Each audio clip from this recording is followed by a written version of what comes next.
¿Qué tal? Mi nombre es Carlos Vilalta y me acompaña Gustavo Fondevilar y somos ambos coautores del libro de Perfiles Criminales 1, Frecuencias y Descriptivos. Y estamos aquí para platicarles de qué trata este libro. Este libro es parte de una colección o un estudio, digamos, más amplio, dividido en tres partes, en donde estamos tratando de entender el comportamiento criminal a partir de las encuestas de población en reclusión que tenemos en el CIDE, y tratamos de estudiar cuáles son los factores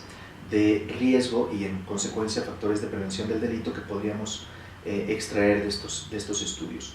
El día de hoy estamos comentando sobre el primer libro, la primera entrega, que es Frecuencias y Descriptivos de Perfiles Criminales 1,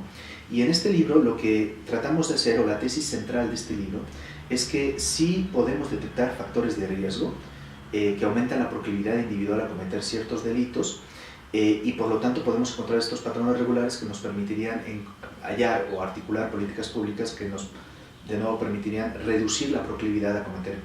estos delitos. En el libro y a lo largo del proyecto estudiamos básicamente 6 perfiles o 6 grupos de reclusos, que son los sentenciados por homicidio doloso, por homicidio culposo,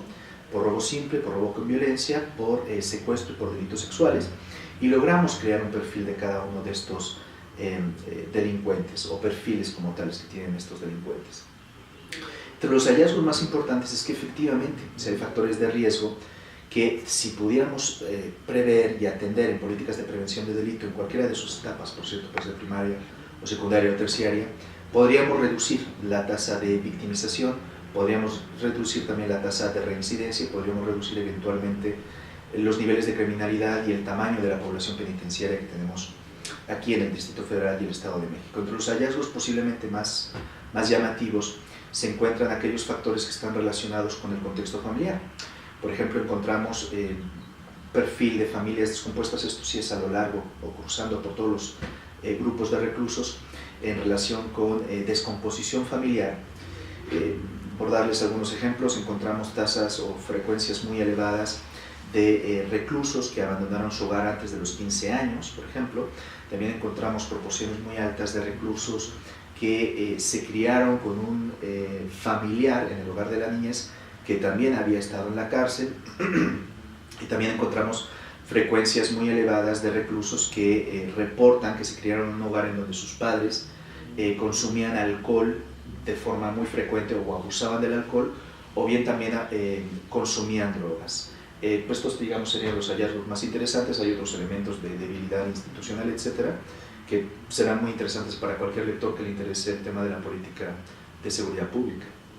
Sí, efectivamente, independientemente de los hallazgos que mencionaba Carlos, el libro no es un libro que apunte a una discusión teórica, sino todo lo contrario, está pensado prácticamente como un libro de uso práctico, tanto para un estudiante como para un tomador de decisiones estratégicas. La idea es aportar información empírica, es un trabajo absolutamente empírico, así estuvo diseñado y concebido y llevado a cabo, como un trabajo de aporte empírico y de análisis empírico de datos extraídos de población en reclusión.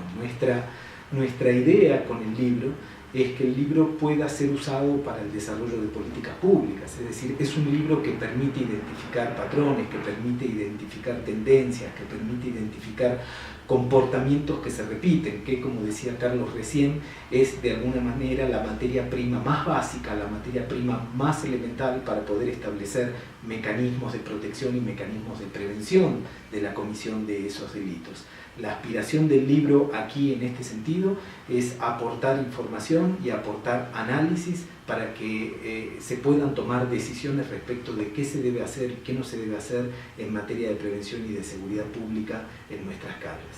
El libro puede ser adquirido en las librerías del CIDE y también, por supuesto,